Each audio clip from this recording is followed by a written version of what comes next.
Hey guys, today we are going to explore Android 13 based custom ROM on our Samsung S9 Plus. So in my last video, I have showed you how you can install a custom ROM on your device. I was not able to review the ROM, so this is the review of the ROM. So as you can see here, this is based on Android 13. This is a Pixel Experience Plus ROM. There are two variants of Pixel Experience ROM, Pixel Experience and Pixel Experience Plus. Pixel Experience Plus does come with few features, but Pixel Experience is pretty much bare bone. But as you can see here, the security patch level is November 5, 2023. So as a Pixel Experience ROM, the UI is pretty much stockish. So you don't really get much customization option or anything like that. And the UI is pretty bare bone like Pixel devices. So the control panel, as you can see here, and everything seems to be working perfectly fine here actually, like manual brightness, auto brightness, everything available here. So those things you can control or you can add or remove as usual things, nothing new there. In terms of connectivity, so Wi-Fi and Bluetooth hotspot, everything working well. What is not working is Bo LTE and Bo Wi-Fi. So there is no ROM available where you can get those features. So if you are someone who rely on Bo LTE and Bo Wi-Fi, you should not flash a custom ROM on your Samsung device. And as you can see here, we can share our Wi-Fi data through hotspot. So that option is available and working well. In the SIM setting, if you go here, as you can see here, there is no Bo LTE option or Bo Wi-Fi option. So those things not available. In the connected device option, NFC is working, Bluetooth is working, and we do get quick share and other features as well. Apps. So default app, assistant, screen time, all these feature you are getting. Notification. All the typical settings, nothing new here, actually pretty much similar to AOSP based ROM. Battery. So the battery backup is quite good, even better than the stock ROM. Also the fast charging is working well, so no issue at all. Obviously you don't get any kind of feature here, but the battery backup going to be good. Storage. So this is Android 13 based ROM, going to take around 12 GB of internal storage. So as you can see here, internal storage took around 12 GB. So other things it will take around 14 GB, you can say. So total 14 GB. And sound and vibration working well, no issue at all. Both of the speaker working. We do get few options here, as you can see, but no per-app volume control option or Dolby Atmos or anything like that. Wallpaper and style.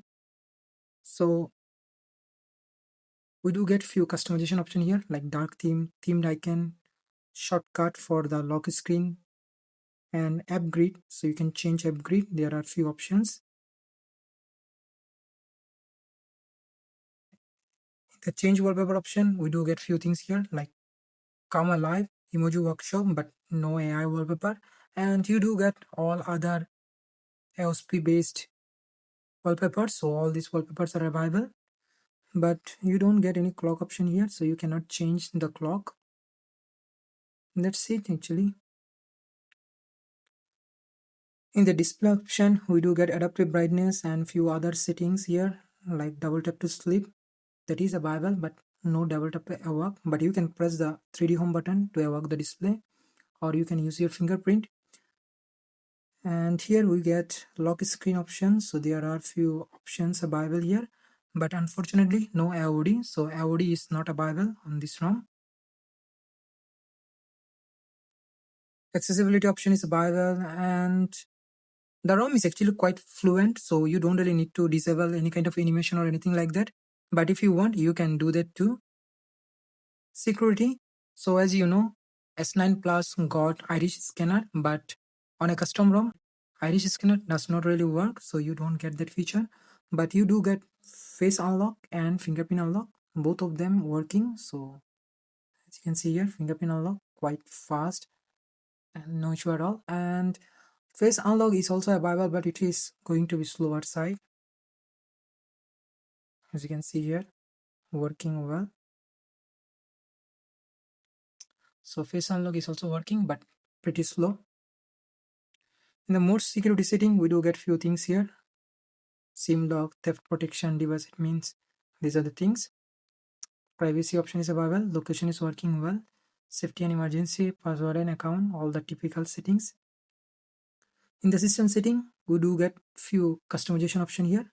So in the status bar option, we do get network traffic monitor. If you want, you can turn it on. System icon, double tap to sleep option, clock position you can change. You can put it in the center or left or right, up to you. And also battery icon you can change, and you can put the percentage inside the icon and few other things. In the buttons option, we do get few customization options here, but you can't really customize the Bixby button. It will enable the Google Assistant by default. So if you press it, as you can see here, Google Assistant is working, but you can't really customize it to do something else. So that is not available. Other than that, nothing here actually.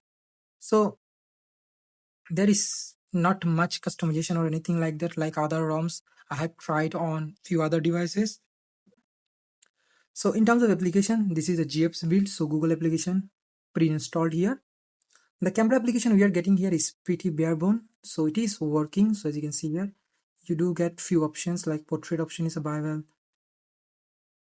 video option is available, and it is working well. But unfortunately, as you know, this device got dual lens support, so telephoto lens is not accessible with the camera application here. And also you can't really play with dual aperture, so those things are not here. And I did try to install few other Gcam here, but I could not able to find the stable Gcam for this device which give you the auxiliary lens support. And another camera application which is doing pretty well is Secure camera application, which you can directly download from the Play Store.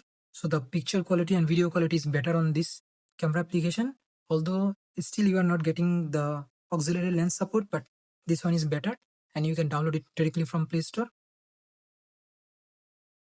And in terms of Google Photos, usually you don't get unlimited storage with Pixel Experience ROM, but you do get here. So unlimited storage is available. And Magic Editor is also working. So edit section, action, and Magic Eraser. It is doing pretty well actually, pretty fast, not really like other devices I have tried on. Erase.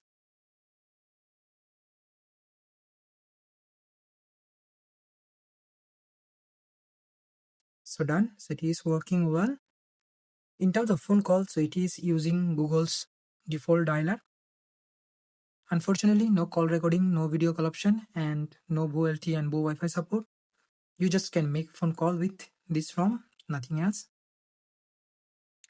And another thing's kind of bad about a custom ROM is that you don't get safety net support. So without safety net, bank apps not going to work. So as you can see here, about phone and device is not certified. That means bank apps and payment application not going to work. Besides that, actually all other application going to work perfectly fine, no issue with that. So everything seems to be working perfectly fine. And as Android 13 based ROM, you don't get any circle to search or anything like that here. Overall, the ROM is doing pretty well. And lastly, in terms of gaming, so I did play Call of Duty here for testing purpose. I did not change any setting. I played in default setting. It ran pretty well. I haven't faced any lag, hang or frame drop issue. Perfectly playable and pretty much comparable with stock ROMs. So if you are a gamer, you can definitely go with this ROM. This is actually a good ROM. And overall, the ROM is actually pretty usable. I haven't faced any major issue here. Obviously, there are few minor issues, but as far as usability goes, the ROM is perfectly usable. No issue at all. Everything seems to be working perfectly fine, pretty smooth. No issue. If you are looking for a stockish ROM, then you can go with this ROM. I will put the ROM link in the description below, and also the tutorial video. If you want to watch that video, you can watch that and you can flash it yourself. And that's all about this ROM. In future, I will definitely review few other ROMs for this device. Keep eye on my channel if you are using this device. So thank you very much for watching, and I will see you in the next one.